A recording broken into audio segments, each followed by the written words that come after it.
جو آیتیں یاد کی ہیں ان بچوں کو خصوصی انعامات دیے جا رہے ہیں. اور سب سے پہلے ارزان وسیم سید،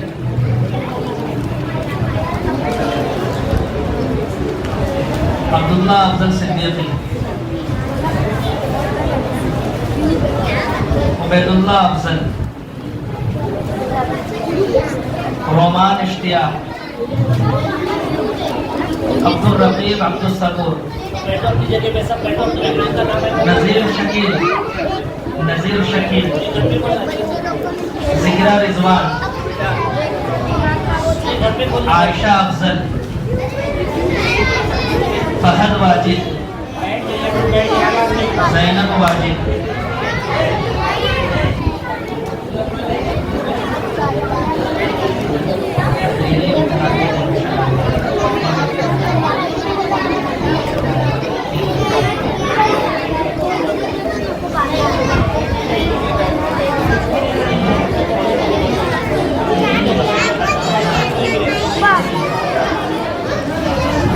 اب وہ بچے جنہوں نے تحریری ایگزام کے اندر فرسٹ سیکنڈ تھرڈ پوزیشن لائے ہیں بچوں کو اسی قسم کا انعام دیا جا رہا ہے. سب سے پہلے عبید اللہ محمد افضل صدیقی فرسٹ پوزیشن حاصل کیے ہیں. پٹیل شافی لولس، زینب واجد تھرڈ پوزیشن.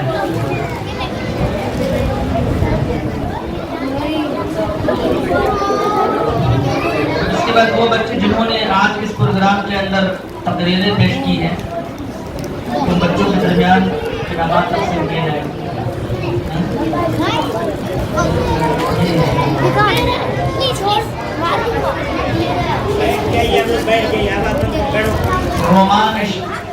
رومان اشتیاق،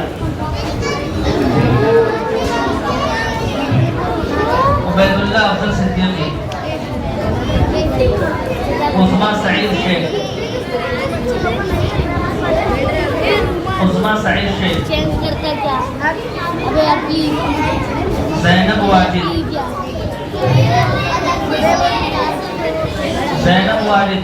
ذکرہ رضوان سید،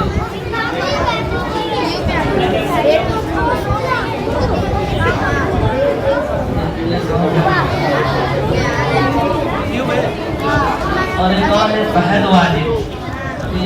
پانچ ہی بچوں کا نام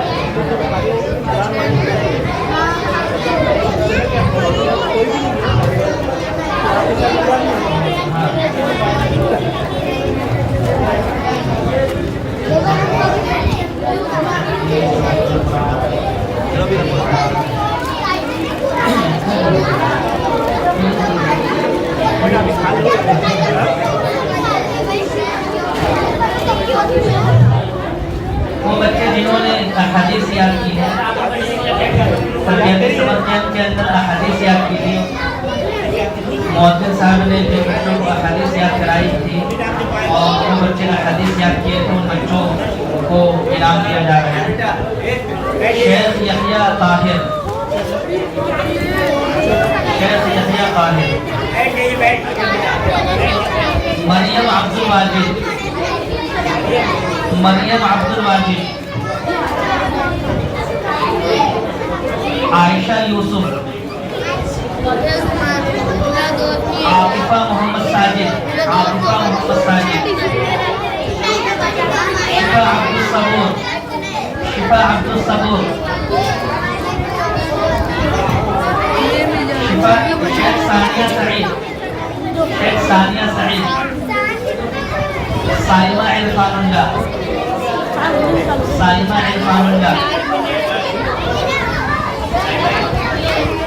مریم طاہر شیخ، مریم طاہر شیخ. اب وہ بچے جنہوں نے مختلف صورتیں یاد کی ہیں، حفظ کیا مختلف صورتوں، تو ان بچوں کے درمیان انعامات تقسیم کیے جا رہے ہیں. عزیر جاوید انصاری، عزیر جاوید انصاری، پہلے آپ لوگ بیٹھ جائیے، بیٹھ جائیے آپ لوگ، بیٹھ جائیے آپ لوگ. طاہر، عاطفہ ساجد،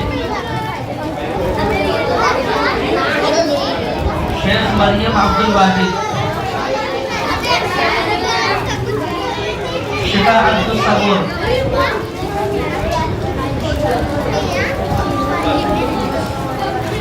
خدیجہ معروف عبد المعروف،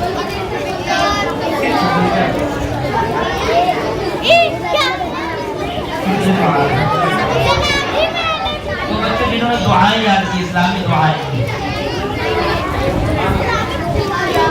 اسلامی دعائیں صحیح ڈھنگ سے بات بچوں نے یاد کی تھی تربیتی سبق کے اندر. سب سے پہلے شیخ یحییٰ طاہر، شیخ مریم عبد الواجد، یہ فائدہ مل رہا ہے. شیخ مریم عبد الواجد، شیخ شفا عبد الصبور. تربیتی سبق سے معمولی نہیں سمجھنا چاہیے اور جو بھی چیزیں ہیں ان چیزوں کو یاد کرنا چاہیے. فائدہ ہے کہ بہت سارے بچے ڈبل اور تیسری مرتبہ چوتھی مرتبہ انعام لے کر جاتے. عاطفہ ساجد، سائمہ عرفان اللہ،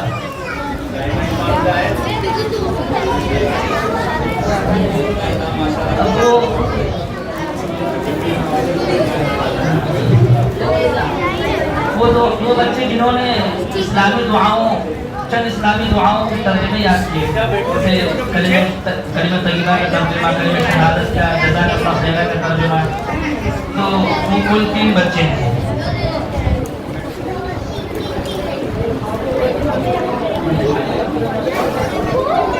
شیخ یحییٰ طاہر، عاطفہ ساجد، عائشہ یوسف،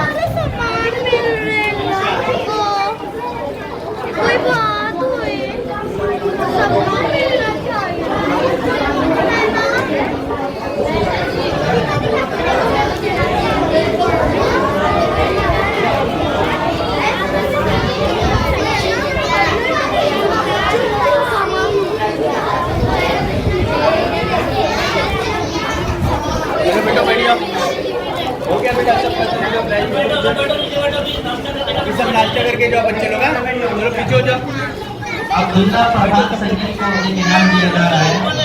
ماشاءاللہ یہ بچہ بہت زیادہ محنتی ہے اور محنت کی بنا پر انعام دیا جا رہا ہے. محنت کی وجہ سے اس بچے کو انعام دیا جا رہا ہے.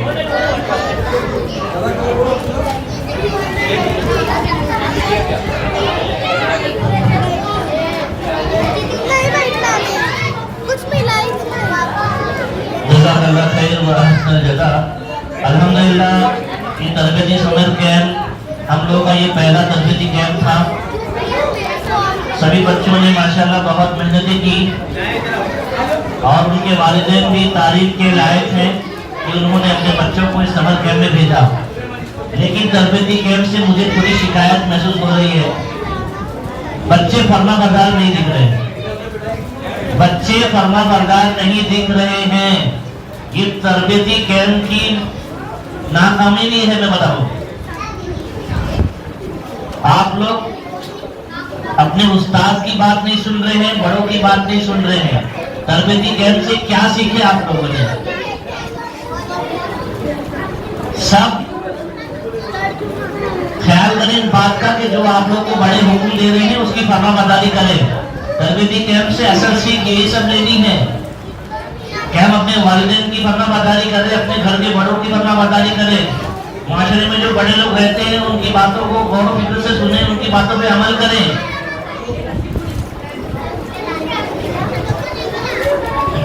چلیے الحمدللہ اب ہم آخری مرحلے میں پہنچ رہے ہیں. اس تربیتی کیمپ کو کامیاب کرنے میں بھی کچھ لوگ ہیں جن کی محنتوں سے الحمدللہ یہ تربیتی کیمپ کامیاب ہوا.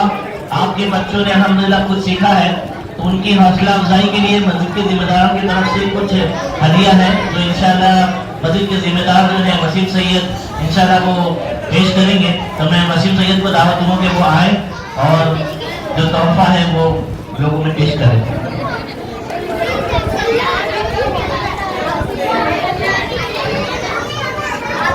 سب سے پہلے میں اس کے لیے حافظ افضل کو دعوت دوں گا کہ وہ آئیں اور ذمہ داران کی طرف سے حوصلہ افزائی کا جو ہدیہ ہے وہ دے جائے.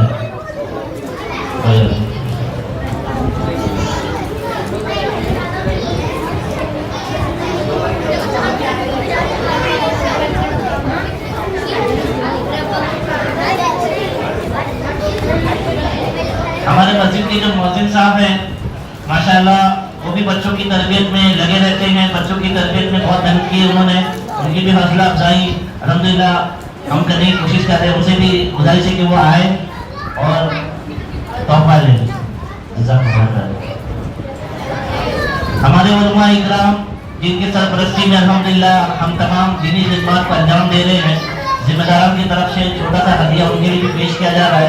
تو میں وسیم بھائی سے گزارش کروں گا کہ وہ ہمارے علماء اکرام کو بھی تحفہ دیں. شیخ فرحان رحمانی, شیخ جاوید مدنی, شیخ عبدالقدوس رحمانی, جزاکم اللہ خیر. اب میں شیخ عبدالقدوس رحمانی سے گزارش کروں گا کہ وہ اختتامی کلمات کے ساتھ میں اس مجلس کی افتتاح کریں.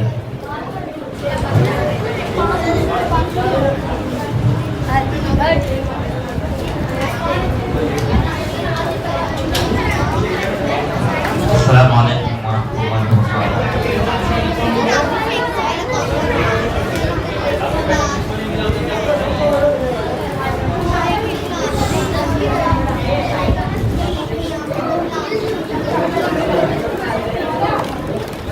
بچے لوگ سائلنٹ ہو جاؤ, چلے خاموش سے کھاؤ.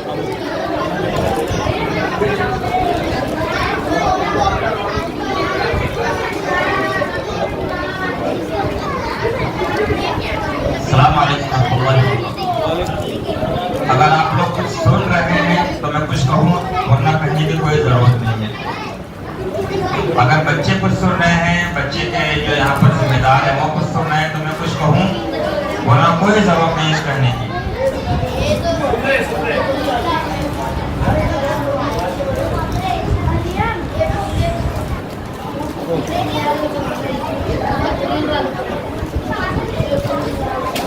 الحمدللہ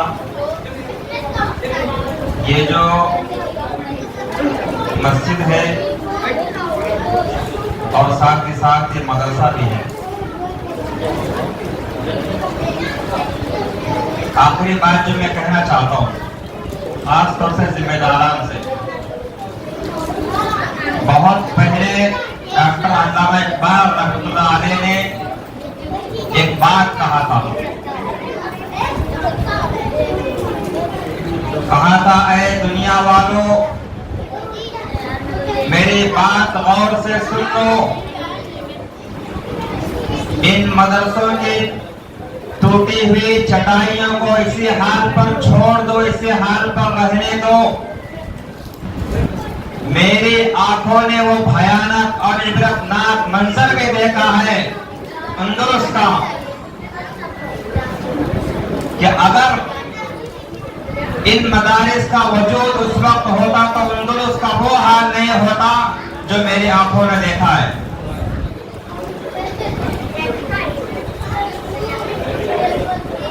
800 سال تک مسلمان نے وہاں پر حکومت کی, 800 سال تک وہاں پر حکومت رہی مسلمانوں کی. لیکن جب دشمنان اسلام نے مسلمانوں کو برباد کرنا چاہا, مٹانا چاہا, تو انہوں نے کیا کیا؟ انہوں نے صرف یہ کام کیا کہ ان کے مدارس کو مٹانا شروع کر دو, ان کے مدارس پر پابندی لگانا شروع کر دو. چنانچہ انہوں نے وہی کام کیا. مسلمانوں کے جتنے مدارس تھے ان علاقوں میں, اس ملک کے اندر ایک ایک کر کے سارے مدرسوں کو بند کرنا شروع کیا. اور ان کے اس کام کے کرنے کے نتیجے میں جب مسلمانوں کا تعلق ان کے مدارس سے کٹ گیا, مسلمانوں کا لگاؤ ان کے مدارس سے کٹ گیا, تو ابھی صدی بھی نہیں گزرنے پائی تھی کہ پورا جو ملک مسلمان سے خالی ہو گیا, تباہ و برباد ہو گیا. مسلمانوں, یہ مدارس جو ہیں ہماری روح ہے, ہمارے بچوں کی روح ہے. اگر یہ مدارس جس دن سے مٹ گیا ختم ہو گیا تو سمجھ لو ہمارا وجود بھی نہیں باقی بچے گا، ہم بھی مٹ جائے گا، ختم ہو جانے والے ہیں۔ اگر ہم اپنی بقا چاہتے ہیں، اپنے بچوں کی بقا اور حفاظت چاہتے ہیں تو ہمارے اوپر لازم اور ضروری ہے کہ ہم مدارس کو حفاظت کریں، مدارس کو دوام بخشیں اور مدارس کی قدر کریں۔ وآخر دعوانا الحمدللہ رب العالمین۔ السلام علیکم ورحمۃ اللہ وبرکاتہ۔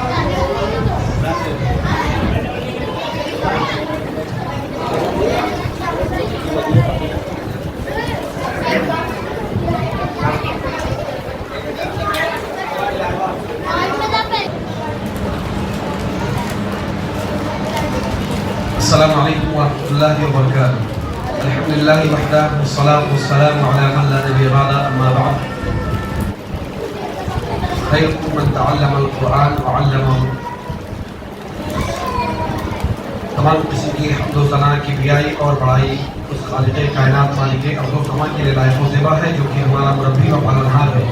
بعدہ درود و سلام نازل ہو اس ہستی اقدس مقدس پر جن کا نام نام اسم گرامی احمد مصطفیٰ محمد مصطفیٰ صلی اللہ علیہ وسلم۔ نوجوان دوستوں، بزرگوں اور بھائیوں، عزیز بچوں، طلباء و طالبات، آج بتاریخ 4 ذوالقعدہ سن 1445 ہجری مطابق 12 مئی سن 2024 عیسوی کی اس جامع مسجد اہل حدیث مسجد عثمان بن عفان رضی اللہ عنہ کے اندر ایک دینی و تربیتی سمر کیمپ منعقد ہوا اور جس کے اندر بہت ساری نشاطات، بہت سارے سرگرمیاں اور بہت ساری چیزیں دیکھنے کو ملی، جسے دیکھ کر کے دل باغ ہو گیا، دل خوشی سے اچھل گیا۔ میرے عزیز بچوں، گزارش ہے کہ چند منٹ میں آپ سے گوش گزار ہوں گا، اس لیے بچوں سے گزارش ہے کہ بچے ذرا خاموش رہیں۔ آپ لوگوں کے لیے بہت ساری قیمتی باتیں ہیں، جن میں سے کچھ باتیں ایسی ہیں جو آپ لوگ سنیں گے تو آپ کی زندگی کے لیے مشعل راہ ہوگی اور زندگی کے لیے کارگر بھی ہوگی، اور آپ اور ہماری زندگیوں کے لیے یہ کامیابی اور کامرانی کا ضامن بھی بنے گی۔ تو بچوں، ذرا سا توجہ میری طرف اور خاموشی کے ساتھ آپ لوگ سماعت کریں۔ سب سے پہلے میں بڑی ہی ناشکری ہوگی کہ میں بڑے ہی پیارے ہم لوگوں کے دل عزیز، ہر دل عزیز برادر الاخ محمد طاہر صاحب کا میں شکر گزار ہوں، اور اسی طریقے سے دوسرے جناب وسیم صاحب کا بھی شکر گزار ہوں کہ جن کی محنتوں اور کاوشوں کی بنیاد پر ہم کافی سالوں سے ان چہروں کو جانتے ہیں، جنہوں نے مسجد اور مدرسے کی بنیاد اس سے پہلے بھی کہیں رکھی تھی، جبکہ ان کی موج اور ریکھ بھی برابر سے نہیں آئی ہوئی تھی۔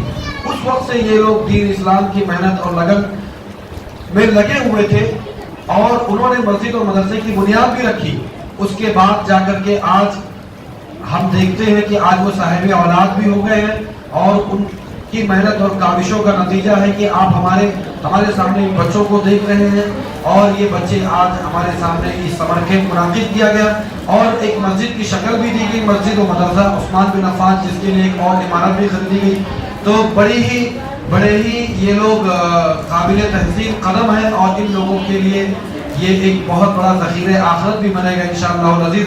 ہم بھی ان کے اندر، ان کے ساتھ کندھے سے کندھا اور ہاتھ سے ہاتھ ملا کر کے چلے، ان کی حوصلہ افزائی کریں، اور یہ اسلام کے قلعے ہیں، یہ اسلام کے لیے بہت بڑی نشر و اشاعت کا ذریعہ ہے۔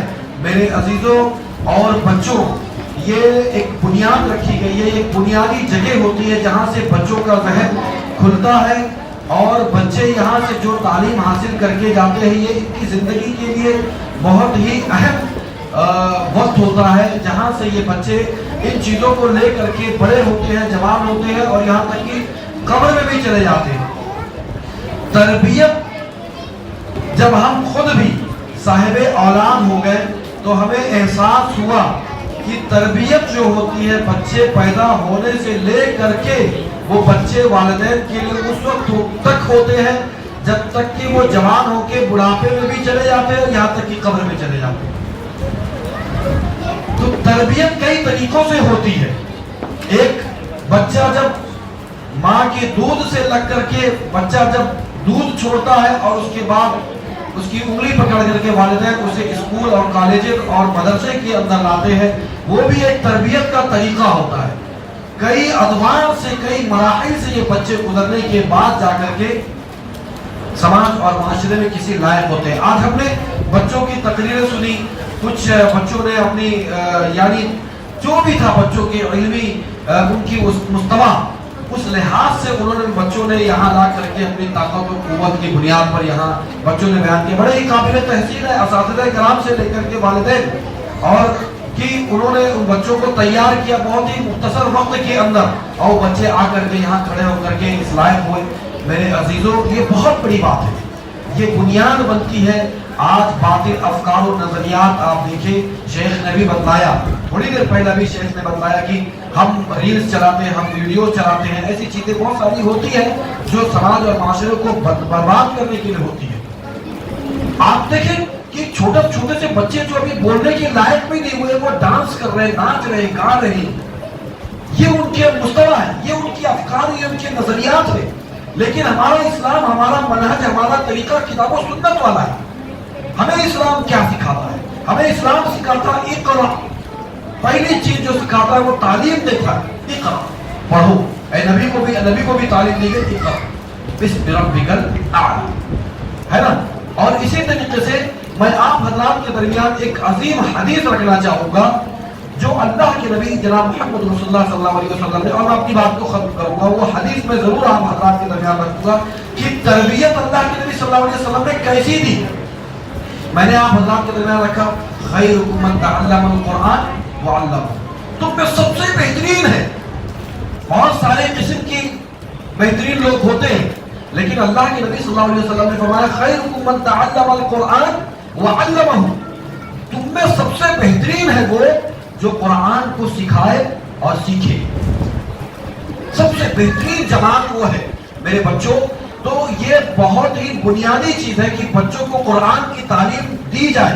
اور میں تو یہ ہر جگہ کہتا ہوں کہ سب سے پہلے بچوں کو آپ ڈاکٹر بنائیں، انجینئر بنائیں، جو چاہے دنیاوی تعلیم دیں، اعلیٰ سے اعلیٰ تعلیم دیں، بہت اچھی چیز ہے. لیکن اس کی جو بنیاد ہو، جو سب سے بنیادی چیز ہے وہ قرآن کی تعلیم ہے. سمجھ لو، قرآن حفظ کرواؤ بچوں کو. سب سے پہلے ہم عرب میں گئے، عرب کے اندر ایسے بھی عربی لوگ تھے جو کہتے ہیں کہ گاؤں کے گاؤں پورے کے قرآن کے حافظ ہیں. وہ انجینئر ہے، وہ ڈاکٹر ہے، وہ سائنٹسٹ ہے، وہ نہ جانے کیا کیا ہے.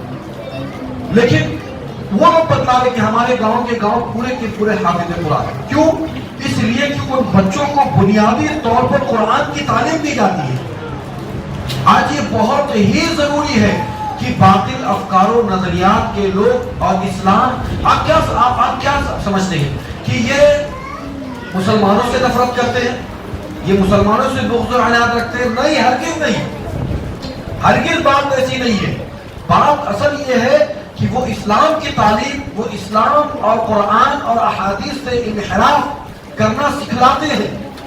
وہ یہ دیکھتے ہیں کہ ان کی مائیں بہنیں، ان کی بچیاں، ان کے پاس وہ تربیت و تعلیم کو بنیاد ہے ہی نہیں جو ہمیں اللہ رب العزت سے، جو آفاقی مذہب ہے، جو عالمگیر مذہب ہے، جو دنیا والوں کے لیے جو مذہب اسلام ہے، جو اسلام تعلیم دیتا ہے وہ قرآن کی تعلیم دیتا ہے. قرآن بنیادی طور پر بچوں سے لے کر کے بڑوں کو لے کر کے ہر کہیں بھی خلا نہیں رکھی ہے، کہیں کوئی چیز چھوڑی، تشنا نہیں چھوڑی ہوئی اسلام میں، بلکہ پوری چیزوں سے اسلام نے آگاہی برتی ہوئی ہے کہ ہمیں اٹھنا بیٹھنے سے لے کر کے، کھانے پینے سے لے کر کے، سونے سے لے کر کے، بچوں کے سے لے کر کے ہمیں کیسے وقت گزارنا ہے.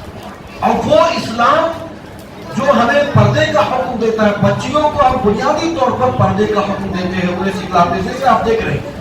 اور اسی طریقے سے بچوں کو ہم دائرے ہاتھ سے کھانا کھانا اور بسم اللہ کر کے کھانا، اس طریقے سے بہت ساری بنیادی چیزیں ہم خود بھی کرتے ہیں اور سکھلاتے ہیں. لیکن اگر ہم نے مکتب میں، مدرسے کے اندر بچوں کو لا کر کے یہ تربیت تعلیم نہ دی، اور ہم اس سے خود بھی آشنا نہیں ہے، لا علم ہے، جہل کی بنیاد پر ہم خود بھی بائیں ہاتھ سے پانی پیتے ہیں.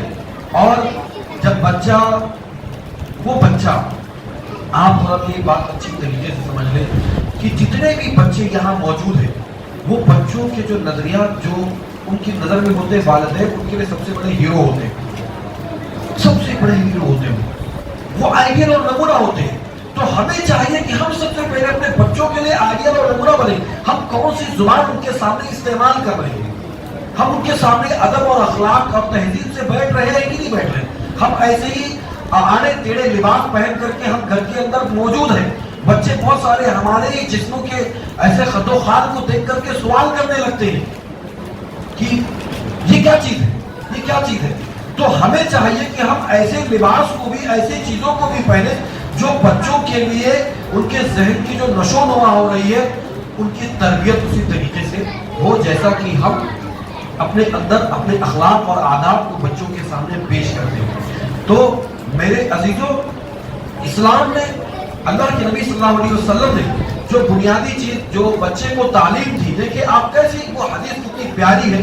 وہ حدیث رکھ کر کے میں اپنی بات کو ختم کروں گا کہ عبداللہ ابن عباس رضی اللہ تعالی عنہ بیان کرتے ہیں کہ تو بچوں غور سے سنو, یہ حدیث ہماری زندگی کے لیے مشعل راہ ہوگی اور ہماری زندگی میں ہمیشہ یہ یاد رکھو, یہ بہت کارگر چیز ہے, یہ بہت کامیابی ہے, یہ بہت بڑی کامرانی کی چیز ہے. آپ لوگ زندگی کے اندر کامیاب ہونا چاہتے ہو کہ نہیں ہونا چاہتے ہو؟ بولو بولو بچے لوگ, کامیاب ہونا چاہتے ہو, آگے بڑھنا چاہتے ہو؟ تو آپ لوگ اس حدیث کو بغور سنو میرے بچوں, بہت کام کی حدیث ہے. آپ لوگ سنے رہو گے تو زندگی میں ہمیشہ کامیاب رہو گے, ہمیشہ کامیاب رہو گے. اللہ کے نبی صلی اللہ علیہ وسلم نے فرمایا کہ ایک بچہ جو عبداللہ ابن عباس کی شکل میں تھے, وہ خود بیان کرتے ہیں کہ بچے تھے اور وہ اللہ کے نبی صلی اللہ علیہ وسلم کے پیچھے سواری پر بیٹھے ہوئے تھے. خود تو خلف النبی صلی اللہ علیہ وسلم یومن, میں ایک دن اللہ کے نبی صلی اللہ علیہ وسلم کے پیچھے سوار تھا, بیٹھا ہوا تھا. فقال یا غلام, کہا اے میرے بچے, اے بچے, انی اعلمک کلمات, میں تجھے چند کلمات سکھاتا ہوں, اسے سیکھ لے, اسے سیکھ لے, اسے جان لے, وہ تیرے لیے ہمیشہ کامیاب رہے گا. کیا ہے وہ؟ احفظ اللہ یحفظک, کہ تو اللہ کی حفاظت کر, اللہ تیری حفاظت کرے گا. اللہ کی حفاظت کرنا کیسا ہے بچوں؟ اللہ کو ضرورت ہے حفاظت کی نہیں, بلکہ اللہ رب العزت کی جو فرامین ہے اس پر عمل کرنا اور جن چیزوں سے روکا ہے اس سے رک جانا. اللہ رب العالمین کہاں ہے؟ اللہ رب العالمین کہاں ہے؟ عرش پر مستوی ہے. وہ رب کائنات کا حکم کیا ہے کہ تم اللہ کی حفاظت کرو گے تو اللہ تمہاری حفاظت کرے گا. زندگی میں جب بھی آپ بڑے ہو جاؤ گے, جب تک کہ اللہ کی حفاظت کرو گے, اللہ تمہاری زندگی کی حفاظت کرے گا. تو پہلی چیز احفظ اللہ یحفظک, اور کیا فرمایا؟ احفظ اللہ تجدہ تجاہک, اللہ کی حفاظت کر تو اللہ کو تیرے سامنے پائے گا, تیرے سامنے پائے گا. وہ تیری حفاظت, تیری مدد کرے گا. کبھی زندگی میں تم بڑے ہو جاؤ گے, بہت ساری پریشانیاں مشکلات آتی ہے, ہم اللہ کو یاد کریں گے, ہم اللہ سے دعا کریں گے تو اللہ رب العالمین ہماری مدد کرے گا. یہ حدیث کا مفہوم, یہ بیان حدیث کا. اذا سألت فاسأل اللہ, جب کوئی بھی سوال کرنا ہو, جو بھی کچھ مانگنا ہو, کس سے مانگنا ہے؟ اللہ سے مانگنا ہے. کوئی بھی چیز مانگنی ہے, ایون آپ کو ایک ٹوپی مانگنی ہے, ایون آپ کو ایک چپل جوتی مانگنی ہے, تو کس سے مانگنی ہے؟ ہاں, اپنے ایمان اور عقیدوں کو مضبوط کر لو, ٹھوس کر لو. کسی غیر اللہ سے مانگنے سے کچھ بھی نہیں ملنے والا ہے, لیکن اگر اللہ سے مانگیں گے تو سب کچھ مل جائے گا. اللہ کے نبی صلی اللہ علیہ وسلم نے فرمایا کہ آپ کو جوتے کا ایک تسمہ بھی اگر مانگنا ہے, جوتے کا تسمہ کہتے کس کو ہے؟ جوتے کے اندر جو فیتے باندھے جاتے ہیں نا, آپ لوگ باندھتے ہو نا, لیس جس کو کہتے ہیں لیس, وہ لیس بھی مانگنا ہے تو کس سے مانگنی ہے؟ اللہ سے مانگنی ہے. تو وَإِذَا سَأَلْتَ فَاسْأَلِ اللَّهِ, اللہ سے سوال کرو, اللہ سے مانگو. وَإِذَا اسْتَعَنْتَ فَاسْتَعِنْ بِاللَّهِ, اور اگر مدد طلب کرنی ہے تو کس سے مدد طلب کرنی ہے؟ اللہ رب العالمین سے مدد طلب کرنی ہے. کوئی بھی چیز ہو, کہیں کوئی ذہن میں پریشانی آ رہی ہو, یہ ذہن میں بٹھا لو, ہمیشہ جب بڑے بھی ہو جاؤ, چھوٹے بھی ہو جاؤ, جوان بھی ہو جاؤ, بوڑھے بھی ہو جاؤ نا, تب بھی اللہ سے مدد مانگنا. ٹھیک ہے؟ وَعَلَمْ أَنَّ الْأُمَّةَ لَوْ اجْتَمَعَتْ عَلَىٰ أَن يَنفَعُوكَ بِشَيْءٍ لَمْ يَنفَعُوكَ إِلَّا بِشَيْءٍ قَدْ كَتَبَ اللَّهُ لَكَ. کہ ایک چیز جان لے میرے بچے, اللہ کے نبی صلی اللہ علیہ وسلم اس بچے کو تعلیم دے رہے ہیں, اس بچے کو تعلیم دے رہے ہیں کہ یہ جان لے کہ اگر ساری امت مل کر کے بھی تجھے کوئی فائدہ پہنچانا چاہے, سارے لوگ, دنیا کے سارے لوگ مل کر کے بھی کوئی فائدہ پہنچانا چاہے, تو کیا ہوگا؟ لم ينفعوکا، کچھ بھی فائدہ نہیں پہنچا سکتے، ہرگز فائدہ نہیں پہنچا سکتے ہیں. قد كتب اللہ لک، جو کچھ اللہ رب العالمین نے تیرے لیے لکھا ہے وہ تجھے مل کر کے رہے. ہاں یہ کہ اللہ چاہے گا تو ضرور ملے گا، لیکن سارے لوگ دنیا کے لوگ جمع ہو جائے اور اگر کچھ فائدہ پہنچانا چاہے تو نہیں پہنچا سکتے ہیں کہ جب تک کہ اللہ رب العالمین نہ چاہے. اسی طریقے سے وَإِنِ اجْتَمَعُوا عَلَىٰ أَن يَضُرُّوكَ بِشَيْءٍ، اور اگر سارے لوگ مل کر کے بھی یہ چاہے کہ تجھے نقصان پہنچانا چاہے تو وہ نقصان نہیں پہنچا سکتا ہے. لم يضروك الا بشيء قد كتب الله عليك، رفعت الاقلام وجفت الصحف، کی قلم اٹھا لی گئی، وجفت الصحف، اور صحف یہ ہے سوکھ گئے، خشک ہو گئے. میرے عزیزوں، میرے بچوں، یہ جو حدیث آپ لوگوں کے سامنے بیان کی گئی ہے، اپنی زندگی کے اندر ہمیشہ یہ ذہن اور دماغ کے اندر بٹھا لو کہ دنیا کی کوئی طاقت بھی ہمیں نقصان پہنچانا چاہے، اگر ہم اللہ سے مانگنے والے ہیں تو کوئی دنیا کی طاقت ہمیں نقصان نہیں پہنچا سکتی ہے. اور اگر اللہ رب العالمین ہمیں فائدہ دینا چاہے تو دنیا کی کوئی طاقت اس فائدے کو ہم سے روک نہیں سکتی. یہ ذہن میں بٹھا لو. تو مانگنا کس سے ہے؟ اللہ رب العالمین سے. اب آخر میں دعا ہے کہ اللہ تعالیٰ یہ چنندہ باتیں تھی تربیت کے تعلق سے میں نے آپ حضرات کے درمیان بالکل ہی مختصراً رکھی کہ تربیت پیدائش سے لے کر کے قبر تک جانے تک کی تربیت ہوتی ہے. اور آخری بات رکھ کر کے کہ بچے کی تربیت ہم نے صالحیت کی بنیاد پر اگر دی ہے، یہ والدین کے لیے ہے، یہ والدین کے لیے. سن لو بغور کہ اگر ہم نے اپنے بچوں کو اچھی تربیت دی، وَلَدٍ صَالِحٍ يَدْعُ لَهُ، وہ اس حدیث کا مصداق بن جائے گا کہ اگر ہم نے بچوں کو ایک اچھی تربیت دی تو وہ بچہ ہمارے لیے دعائیں مغفرت کرے گا. اور اس دعائیں مغفرت کی بنیاد پر ایک وقت ایک قبر کے اندر ایک بندہ عذاب جھیل رہا ہے، قبر کے اندر اس کو گرمی محسوس ہو رہی ہے، آہستہ آہستہ وہ قبر کی گرمی اس سے ہٹتی چلی جاتی ہے، یہاں تک کہ اس کے لیے جنت کی کھڑکی کھول دی جاتی ہے. وہ شخص پوچھتا ہے اللہ یہ کیا ماجرا ہے، یہ کیا ہو گیا میرے ساتھ؟ ابھی تک کہ تو میں جھیل رہا تھا لیکن یہ معاملہ کیا ہو گیا میرے ساتھ؟ عجیب و غریب بات ہو گئی. اللہ رب العالمین کہے گا تو نے جو نیک صالح اولاد چھوڑی تھی وہ تیرے لیے دعائیں مغفرت کیا کرتے تھے، جس کا صلہ یہ ہے کہ وہ مغفرت اتنی کی گئی کہ اب وہ درجات تیرے بلند کر دیے گئے اور وہ عذاب اس سے ہٹا دیا گیا، اور یہ ہوا کہ اب تیری قبر ٹھنڈی کر دی گئی. تو میرے عزیزوں، بچوں کو اچھی تربیت، نیک صالح بناؤ. ولد صالح یدعو لہ، یہ صدقہ جاریہ ہوں گے ہمارے لیے. اگر ہم نے بچوں کی اچھی تربیت کری، انہیں اچھی تعلیم دی تو وہ دعائیں مغفرت کریں گے اور ہمارے لیے قبر سے عذاب سے نجات کا ذریعہ بنیں گے اور جنت میں جانے کا ذریعہ بنیں گے. اللہ رب العالمین ہمیں اور آپ کو صحیح سمجھ عطا فرمائے، قرآن و حدیث کے مطابق تعلیم حاصل کرنے اور دینے کی توفیق عطا فرمائے. ہمارا خاتمہ ہو تو ایمان بالخیر پر. آمین رب العالمین. صلی اللہ علیہ نبینا محمد وعلی آلہ وصحبہ. يضلل فلا هادي له وأشهد أن لا إله إلا الله وأشهد أن محمدا عبده ورسوله أما بعد فإن خير الحديث كتاب الله وخير الهدي هدي محمد صلى الله عليه وسلم وشر الأمور محدثاتها وكل محدثة بدعة وكل بدعة ضلالة وكل ضلالة في النار. ہر طرح کی حمد و ثنا بڑائی اور بزرگی اللہ رب العالمین کے لیے ہے، اور انگنت درود و سلام نازل ہو ہمارے آخری نبی جناب محمد رسول اللہ صلی اللہ علیہ وسلم کا. تمام بچوں سے اور ان کے والدین سے بھی گزارش ہے کہ اس چند اہم باتیں جو آپ کے سامنے پیش کی جائے گی اسے غور سے سنیں، لہذا بچے بھی خاموش رہیں. جو باتیں کہی جا رہی ہے وہ بہت اہم ہیں انشاءاللہ، اور چونکہ یہ باتیں کتاب و سنت کی ہی ہیں، اللہ اور اس کے رسول کا فرمان ہی انشاءاللہ ہوگا. سب سے پہلی چیز جو بطور والدین ہمارے اوپر واجب اور ضروری ہوتی ہے وہ ہماری اولاد کے تعلق سے ان کی بہترین تربیت کرنا. اولاد کی بہترین تربیت کرنا یہ ہر والدین کی ذمہ داری ہے، ہر ماں باپ کی ذمہ داری ہے. لہذا ابھی میں والدین سے ہی مخاطب ہوں. کہ اللہ رب العالمین نے ہر ماں باپ کے اوپر یہ فرض کیا ہے. اللہ رب العالمین نے فرمایا یا ایھا الذین آمنوا قوا انفسکم واہلیکم نارا، کہ اے ایمان والو تم اپنے آپ کو اور اپنے گھر والوں کو جہنم کی آگ سے بچاؤ. حضرت علی رضی اللہ تعالی عنہ کا قول اس کے تعلق سے ہے، اور یہی قول عبداللہ بن عباس رضی اللہ تعالی عنہ سے بھی ہمیں ملتا ہے.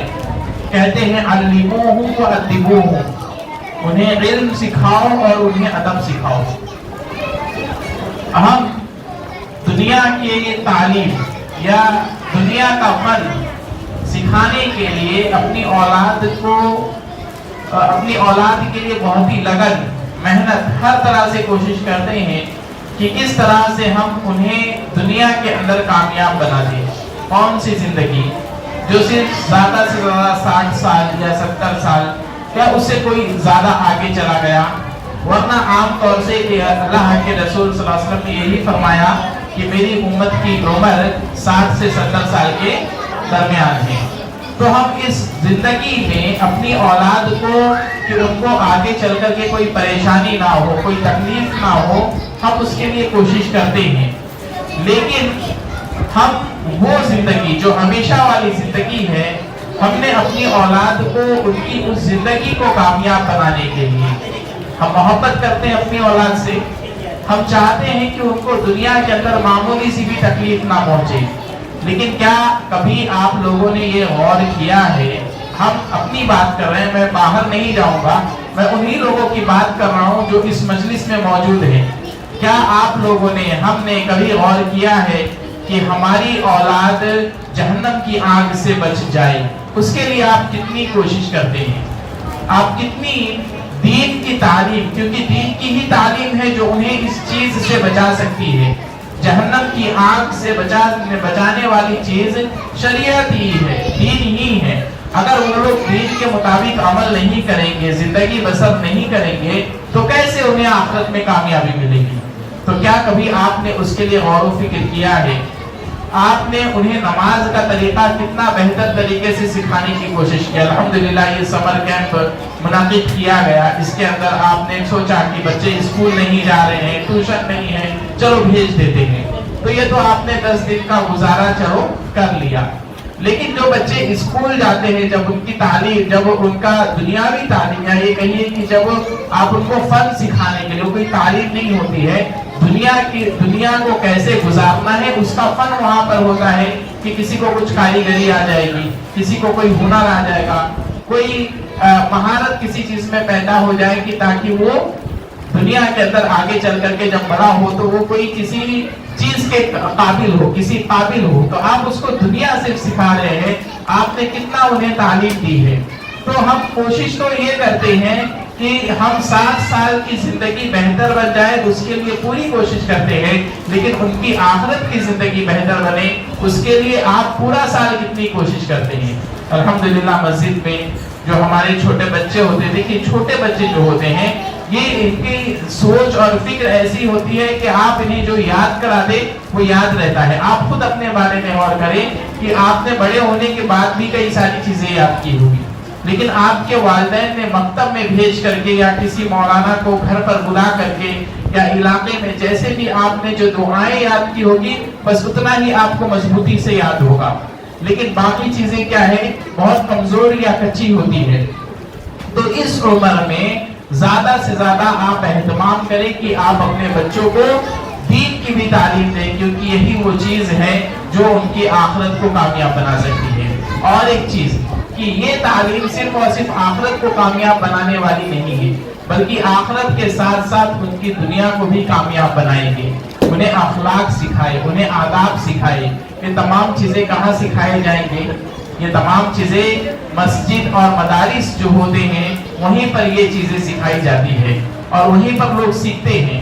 ورنہ اور بھی جگہ پرسنالٹی ڈیولپمنٹ کے نام پر کئی سارے کورسز یا سکھائے جاتے ہیں، بتایا جاتا ہے، لیکن اس میں اور یہاں پر جو فرق ہے وہ یہ ہے کہ یہاں پر جو بھی چیز سکھائی جاتی ہے اسے جوڑ دیا جاتا ہے دین کے ساتھ، شریعت کے ساتھ. کیونکہ جس چیز میں اخلاص ہوگا، اللہ کو راضی کرنے کی فکر ہوگی، تو خود بخود کیا ہے وہ عمل پائیدار ہوتا ہے۔ اخلاص کا شریعت نے جو ہمیں حکم دیا ہے اس کا ایک بہت بڑا فائدہ یہ ہے کہ آپ کا وہ عمل پائیدار ہوتا ہے، ہمیشہ والا ہوتا ہے، ہمیشہ وہ چلتے رہے گا۔ ایک آدمی دنیا کے اندر اپنے اخلاق کو بہتر بنا دے دنیا کے مقصد کو حاصل کرنے کے لیے، تو وہ لوگوں کے سامنے ہو سکتا ہے بہتر بننے کی کوشش کرے، لیکن تنہائی میں ہو سکتا ہے اس کا اخلاق اتنا بہتر نہ ہو۔ اسی طرح سے ایک آدمی کسی سے جب کچھ مفاد ہوگا تو اس سے اچھے انداز میں بات کرے گا، جب اس سے فائدہ نہیں ہے تو ہو سکتا ہے وہ اس سے بہتر طریقے سے بات نہ کرے۔ لیکن جب ایک بندہ دین کے ناحیے سے اخلاق کو سیکھتا ہے تو پھر اس کے اندر یہ سوچ ہوتی ہے کہ مجھے اللہ رب العالمین کی خاطر اپنے اخلاق کو بہتر بنانا ہے۔ اللہ کے رسول صلی اللہ علیہ وسلم نے جو ضمانت دی تھی جنت کی، اس میں یہ بھی تھا کہ میں اس شخص کے لیے جنت کی ضمانت دیتا ہوں جس کے اخلاق بہتر ہو۔ تو اخلاق، ایک آدمی جب اپنے اخلاق کو بہتر کرے گا جنت کے حصول کی خاطر، اللہ رب العالمین کو راضی کرنے کی خاطر، تو وہ اخلاص جو ہے وہی چیز اس کے اندر جو اخلاق پیدا کرے گی وہ پائیدار اور ہمیشہ والی ہوگی۔ لہذا اپنے بچوں کو دین کی تعلیم دینا یہ بہت زیادہ ضروری ہو گیا ہے، خاص کر کے آج کے زمانے میں آپ دیکھیں کہ کس طرح سے موبائل کا فتنہ عام ہو چکا ہے، موبائل کا فتنہ عام ہو چکا ہے۔ اب ہم بچوں سے دیکھیں کہ ہمارے بچے گھر میں ریلز دیکھتے ہیں، آپ لوگ ریلز دیکھتے ہیں نا، موبائل ہاتھ میں جیسے آتا ہے ماں باپ والدین کا، امی کا یا ابو کا، تو فوراً کیا ہے یوٹیوب لگائے اور ریلز دیکھنے لگے۔ اب اس میں کیا دیکھتے ہیں آپ لوگ دیکھتے ہیں کبھی کوئی چیز آ رہی ہے، کبھی فحش چیز آ رہی ہے، گندی چیز آ رہی ہے، وہی چیز ہم دیکھتے ہیں، یا کبھی ایسی بھی چیز آتی ہے جو آپ کے عقیدے کو خراب کرنے والی ہوتی ہے، آپ کے عقیدے کو برباد کرنے والی ہوتی ہے۔ آج پوری دنیا اس کوشش میں لگی ہوئی ہے کس طرح سے مسلمانوں کے عقیدے کو تباہ اور برباد کیا جائے۔ عقیدہ کسے کہتے ہیں؟ اللہ رب العالمین کو ایک ماننا۔ اس کی بہت تفصیل ہے، بہت ڈیٹیل ہے، لیکن ہم چھوٹے میں سمجھے کہ آپ لوگوں کو، بچوں ادھر سنو، یہاں سنو، ابھی میں آپ لوگوں سے بات کر رہا ہوں کہ عقیدہ کسے کہتے ہیں؟ اللہ کو ایک جاننا، اللہ کے ساتھ ہمیں ساری دنیا جو دی ہے، ساری دنیا میں جو بھی چیزیں آپ کو ملتی ہیں یہ کس نے دیا ہے؟ اللہ رب العالمین نے دیا ہے۔ تو جب اللہ نے ساری نعمتیں دی ہیں تو عبادت بھی، اپنے سر کو جھکانا ہے یا نماز پڑھنا ہے، روزہ رکھنا ہے، خوش کرنے والے کام کرنا ہے تو کس کے لیے کرنا ہوگا؟ اللہ کے لیے۔ ہمارے والد کبھی ہمارے لیے گھر میں چاکلیٹ لے کر آتے ہیں، یا آپ کا فیوریٹ کھلونا لے کر آئے، یا کوئی اچھی چیز لے کر آئے، اب وہ جو بولیں گے آپ سنیں گے یا نہیں؟ سنتے ہیں نا؟ اور اگر نہیں لاتے ہیں تو نہیں سنتے ہیں، کبھی ایسا بھی ہوتا ہے۔ اب میں اس پر بعد میں آؤں گا، سننا چاہیے یا نہیں سننا چاہیے، لیکن ہم یہاں دیکھیں کہ اللہ تعالیٰ نے آپ کو نعمت دی ہے دیکھنے کی، آپ دیکھ رہے ہیں آنکھوں سے، آپ ہاتھ کو استعمال کر رہے ہیں کتنا آسانی سے۔ دنیا کے اندر کئی سارے آپ اچھے الحمدللہ کپڑے پہنتے ہیں، کھاتے ہیں۔ آپ راستے میں جب جاتے ہوں گے، ٹرین میں، اسٹیشن پہ، یا راستے میں اسکول جاتے ٹائم آپ نے دیکھا ہوگا کئی لوگ گندے کپڑے پہن کر، چھوٹے بچے گندے کپڑے پہن کر کے گھوم رہے ہیں، یا کوئی آتا ہے وہ آپ کے سامنے ہاتھ پھیلا رہا ہے۔ کیا اللہ رب العالمین نے آپ کو ایسا چھوڑا ہے؟ نہیں نا۔ تو اس لیے عبادت کس کی ہونی چاہیے؟ صرف اور صرف اللہ کی ہی ہونی چاہیے۔ اللہ کو چھوڑ کر کے اگر ہم کسی اور کی عبادت کرتے ہیں تو اللہ تعالیٰ اسے کبھی معاف نہیں کریں گے۔ اب ہم جب ریلز دیکھتے ہیں تو اس میں کئی ساری ایسی چیزیں آتی ہے جو اللہ کو ناراض کرنے والی ہوتی ہے، جو اللہ کو، پہلی چیز تو یہ موبائل کو چھوڑ دینا چاہیے۔ کیوں؟ کیونکہ آپ ایک ہی چیز بار بار دیکھتے ہیں، آپ اپنا ٹائم ویسٹ کر رہے ہیں، آپ اسی ٹائم میں کوئی اچھا کام کر سکتے ہیں۔ لیکن جب تک جو بھی چیز آپ دیکھتے ہیں تو اس کے اندر کیا ہے، اچھی چیز دیکھیں، یا تو پہلی چیز تو دیکھنا ہی نہیں ہے، لیکن چونکہ یہ عادت چھوڑنا تھوڑا مشکل ہے اور اس کم وقت میں وہ چیز بتائی جا نہیں سکتی ہے، لیکن اس لیے سب میں اہم چیز جو آپ یہ یاد رکھیں کہ ایسی چیز کوئی بھی آتی ہے جس میں اللہ کو ناراض کرنے والی بات ہے تو کیا اسے دیکھنا ہے؟ کیا اسے یاد کرنا ہے؟ بالکل نہیں۔ آپ قرآن کی آیتیں دیکھیے، اچھی باتیں دیکھیے، اچھی چیزوں کو دیکھ کر کے سیکھنے کی کوشش کیجیے۔ اسی طرح سے دوسری چیز، اپنے والدین کی اطاعت، اپنے والدین کی اطاعت۔ آپ دنیا کے اندر ابھی میں نے تھوڑی دیر پہلے مثال دیا کہ کوئی بچہ آتا ہے, آپ رکشے میں کہیں جا رہے ہیں, گاڑی میں کہیں جا رہے ہیں اپنے والدین کے ساتھ, اپنے پیرنٹس کے ساتھ, کوئی بچہ آتا ہے ہاتھ پھیلا کر کے بھیک مانگتا ہے, کتنی خراب بات ہے. لیکن الحمدللہ آپ کے والدین آپ کے لیے ہر چیز کا انتظام کرتے ہیں. تو والدین یعنی ماں اور باپ, تو ماں اور باپ کی بات سننا چاہیے یا نہیں سننا چاہیے؟ سننا چاہیے, کیونکہ وہ آپ جو ضد کرتے ہیں لا کر دیتے ہیں یا نہیں؟ بالکل لا کر دیتے ہیں. تو جب سب چیز لا کر دیتے ہیں تو آپ کی طرف سے بھی کیا ہونا چاہیے؟ آپ کو بھی اپنے امی ابو کی بات جو وہ کہتے ہیں سننا چاہیے. تو یہ دو چیزیں یاد رکھو کہ عبادت اگر دنیا کے اندر کبھی بھی کرنا ہے تو صرف اور صرف اللہ کی, دعا کرنا ہے, مانگنا ہے تو صرف اور صرف اللہ سے ہی ہونا چاہیے. سر جھکانا ہے, نماز پڑھنا ہے, کوئی بھی چیزیں کس کے لیے ہونا چاہیے؟ صرف اور صرف اللہ کے لیے. اور ماں باپ جو بات کہتے ہیں اس بات کو ہمیشہ ماننا ہے, اس کو کبھی انکار نہیں کرنا ہے, کیونکہ جب وہ سب چیز آپ کے لیے لا کر دیتے ہیں تو آپ کے اوپر بھی تو ذمہ داری بنتی ہے کہ آپ اپنے ماں باپ کی بات کو سنیں. تو یہ چند اہم چیزیں تھی جو ہمیں ہمیشہ یاد رکھنا چاہیے. اولاد کی تربیت کا بھی خیال رکھنا چاہیے اور اولاد کو ہمیشہ دین سے جوڑے رکھنے کی کوشش کریں, انہیں دعائیں یاد کرائے. بچپن کا جو مرحلہ ہوتا ہے اس میں قرآن کریم یاد کرنا بہت زیادہ آسان ہوتا ہے. تو الحمدللہ اب تو بہت ساری جگہوں پر قرآن کریم کے حفظ کا انتظام کیا جانے لگا ہے, آپ وہاں بھیجیں.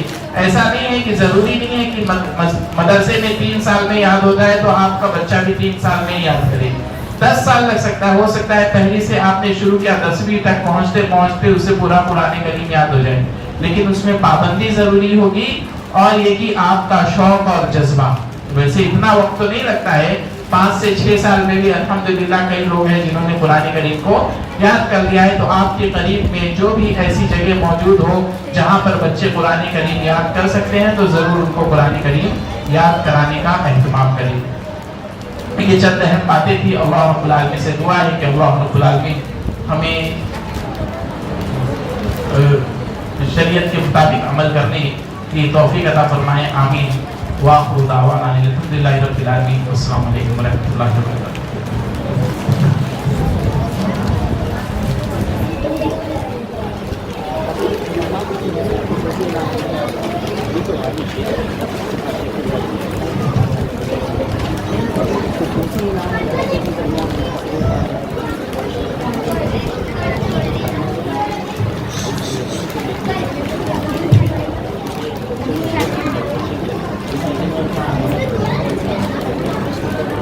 جزاکم اللہ خیرہ. یہ تھے فضیلت الشیخ جاوید مدنی حفظہ اللہ, جو بچوں اور بچیوں کو اور اسی طریقے سے خاص طور سے والدین کو قیمتی بند و نصائح سے نواز رہے تھے. قرآن و حدیث کی روشنی میں قیمتی باتیں بتا رہے تھے. جو بھی باتیں ہوئی ہیں ان تمام باتوں پر ہم سب کو عمل پیرا ہونے کی توفیق عطا فرمائیں. آمین تقبل یا رب العالمین.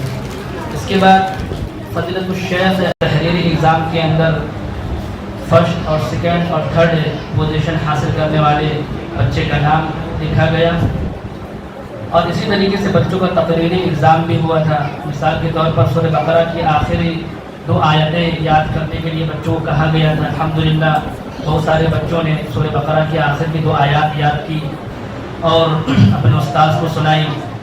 اور جو چھوٹے چھوٹے بچے ہیں 5 سال 6 سال 7 8 9 سال کے بچے جو قاعدہ پڑھنے والے ہیں, ان بچوں کو احادیث یاد کرائی گئی, چند مختلف صورتیں یاد کرائی گئی, دعاؤں کا ترجمہ یاد کرایا گیا اور اسی طرح احادیث یاد کرائی گئی. اور الحمدللہ ان تمام چیزوں کا کل ایگزام بھی ہوا تھا, تقریری ایگزام. بچے یاد کر کے تمام چیزیں استاد کو پڑھ کر سنائی. اور ان کے اندر بھی جو بچے اچھے نکلے, جن بچوں کو یہ تمام چیزیں یاد تھی, ان بچوں کا نام لکھا گیا. ان بچوں کے درمیان انعامات تقسیم کرنے کے لیے. تو انشاءاللہ جو بھی بچے حصہ لیے تھے اور جن بچوں کی پوزیشن آئی ہیں ان تمام بچوں کے درمیان آج کے اس پروگرام کے اندر انعامات تقسیم کیے جائے گا. عمومی طور پر تمام بچوں کو مدرسہ عثمان بن عفان رضی اللہ تعالی عنہ کی جانب سے سرٹیفکیٹ اور سند سے نوازا جائے گا اور انعامات تمام بچوں کو دیے جائیں گے. اب خصوصی طور پر ان بچوں کو خاص انعام دیا جائے گا جو اس تربیتی سمر کیمپ کے اندر جو بچے پوزیشن حاصل کیے ہیں، جن بچوں نے اچھی کارکردگی دکھائی ہے۔ عمومی طور پر تمام کے تمام بچوں کے درمیان انعامات اور سرٹیفکیٹ کی تقسیم کے لیے میں شیخ جاوید مدنی حفظہ اللہ کو دعوت دیتا ہوں کہ آپ بچوں کے درمیان انعامات تقسیم کریں۔ ٹھیک، آگے آ جائیے۔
ارزان خلیل شیخ، جس کو بلا رہے ہیں وہ بچہ آگے آئے گا۔ شیخ ارزان خلیل شیخ۔ اس کا کیمرہ سنبھال لیا۔ جزاک اللہ خیر، ہم لینے کے بعد میں جزاک اللہ خیر، جزاک اللہ۔ عافیہ آصف سید، عافیہ آصف سید، عافیہ آصف سید،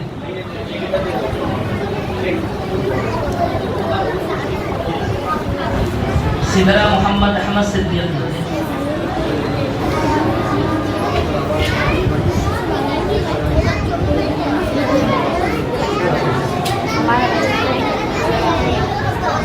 سدرہ محمد احمد صدیق،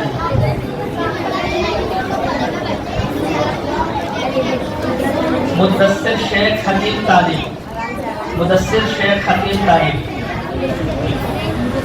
مدثر شیخ حکیم طالب نہیں ہے۔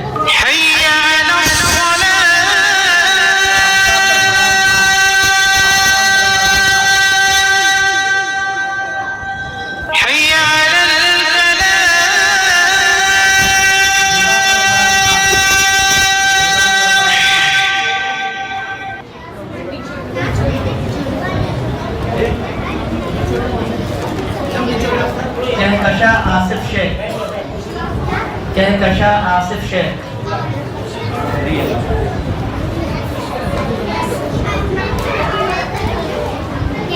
زگرہ رضوان سید،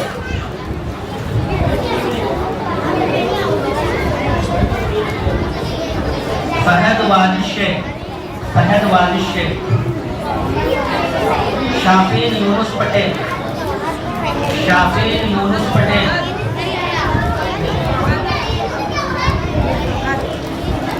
عبداللہ عارف خان، عبداللہ عارف خان، تفسیر کریم خان، تفسیر کریم خان،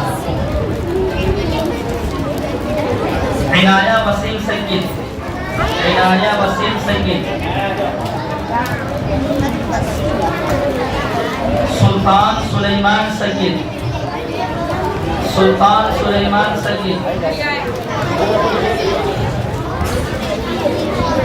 راحت نسیم، راحت نسیم، راحت نسیم نہیں ہے۔ امان اللہ ابو بکر چودھری، عبداللہ معروف گرد، سفیان شاکر سید، سفیان شاکر سید، اشتیاق شاکر سید، شیخ یونس سمیر، شیخ یونس سمیر، شیخ یوسف سمیر،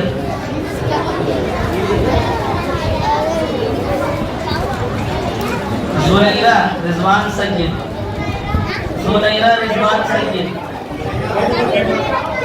زلیرہ کیا نام ہے؟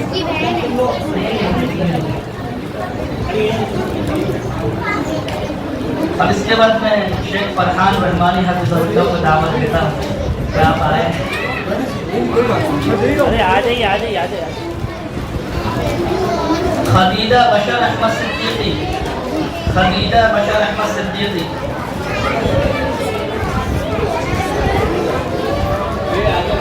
عبد الرقیب عبد الصبور، عبد الرقیب عبد الصبور، انصاری لاعبہ محمد جنید،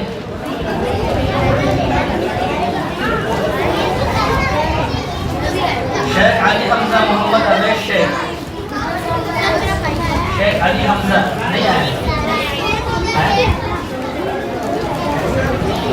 شیخ رومان اشتیاق شیخ،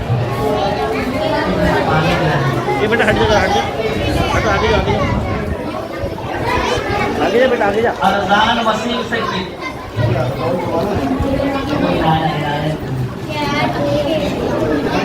کنیز فاطمہ آصف علی خان،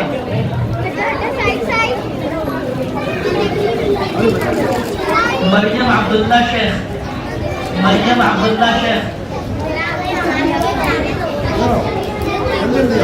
عائشہ عبداللہ شیخ،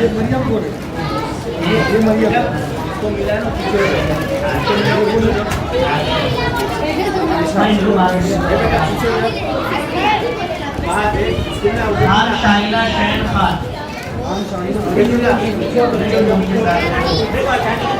خان شاہینہ شین خان، خان شاہینہ،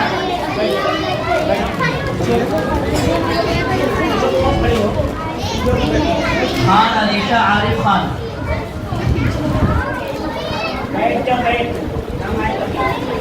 عائشہ یوسف خان،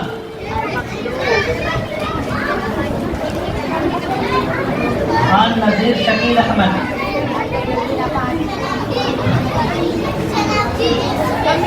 ہاں بیٹا آ جا آ جا آ جا دیتے دیتے بیٹا خان نائلہ شکیل احمد، دیں گے بیٹا دیں گے وہ اس کے آدمی دیں گا ایک ٹائم پہ دے دینا. شفا عبد الصبور، شفا عبد الصبور،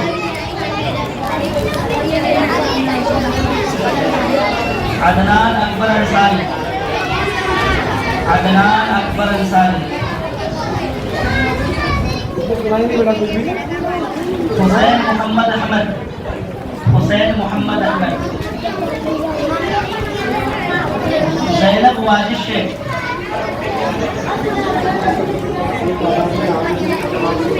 فرحان فاروق شیخ،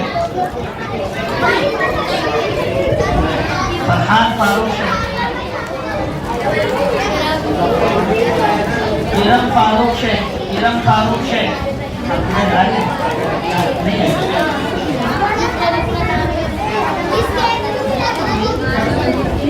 ماہی روز فیروز خان، ماہی روز فیروز خان، آئیے نہیں آئیے. محمد اسد اویس شیخ، محمد اسد اویس شیخ،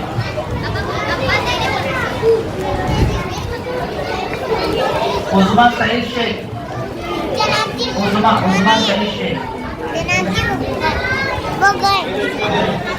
چلے عظما کا ہے آ جا ناشتہ کرنا لے لو پکڑو ثانیہ سعید شیخ، سب ادھر ہی جمع کرو ثانیہ شیخ، بولیے ناشتہ کرنے کے لیے عبداللہ محمد افضل صدیقی، عائشہ محمد افضل صدیقی، عائشہ محمد افضل صدیقی، کیا ہے ایک منٹ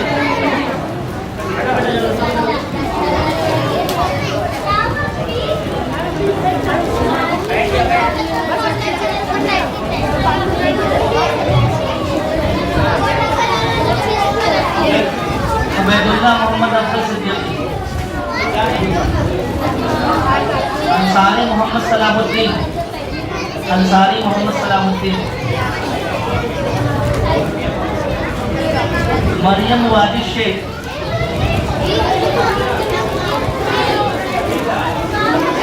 عالیہ عبدالسلیم شیخ، عالیہ سلیم شیخ،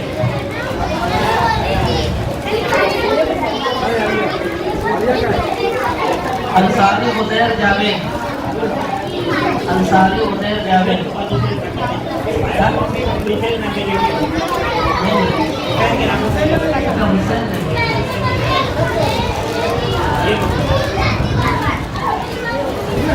حسین محمد احمد،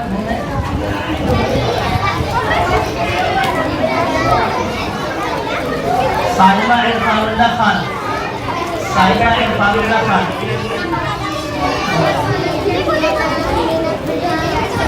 شیخ یحییٰ طاہر،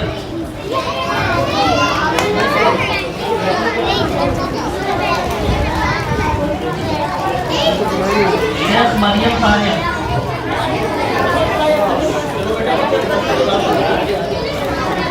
سجاد شیخ سرفراز خان،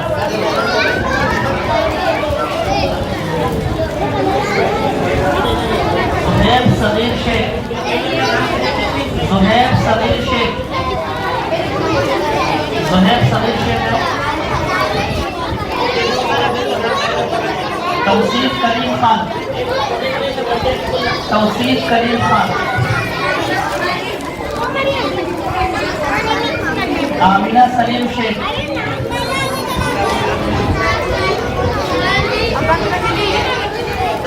حبیبہ ابوبکر چودھری،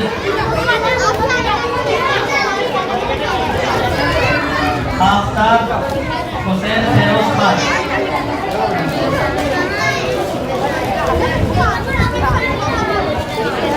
عائشہ افضل جیلی، عائشہ افضل جیلی،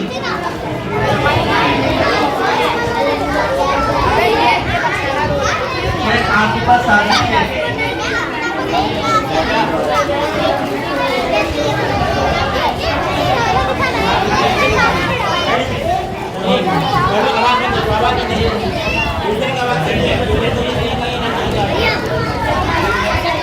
جن بچوں کو انعام نہیں ملا ہے وہ کھڑے ہو جائیں. جو سمر کیمپ میں آئے تھے ان کو جو انعام نہیں بچے ملا. تربیتی سمر کیمپ میں شریک تھے یونیفارم نہیں بھرے تھے. آئیے آگے آؤ. اور کون ہے؟ آئیے آگے آؤ. اور کون ہے بیٹا کس کو ملا نہیں انعام؟ مارکر پہ کیا آگے آؤ.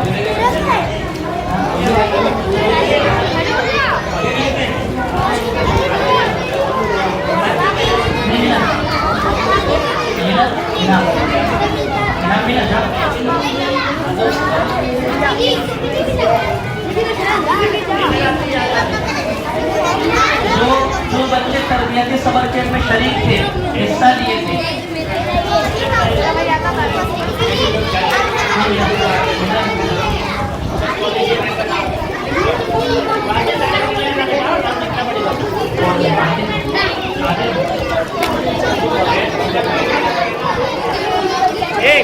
سب خاموش خاموش. السلام علیکم ورحمۃ اللہ وبرکاتہ. الحمدللہ رب العالمین والصلاة والسلام علی رسولہ الکریم اما بعد. محترم سامعین و سامعات، آج کے اس پروگرام میں میری تقریر کا موضوع ہے تکبر ایک سنگین گناہ. محترم سامعین، تکبر کسے کہتے ہیں میں آپ حضرات کے سامنے ایک حدیث کے ذریعے سے وضاحت کرنے کی کوشش کروں گا. حضرت عبداللہ بن مسعود رضی اللہ عنہ بیان کرتے کہ رسول صلی اللہ علیہ وسلم نے فرمایا لا يدخل الجنہ من قام فی قلبہ مثقال ذرۃ من کبر. وہ سب جنت میں داخل نہیں ہوگا جن کے دل میں ذرہ برابر بھی تکبر ہو. محترم سامعین، اس حدیث مکمل کرنے سے پہلے آپ ذرا غور کیجیے تکبر کتنا سنگین گناہ ہے. اس قدر بڑا گناہ ہے کہ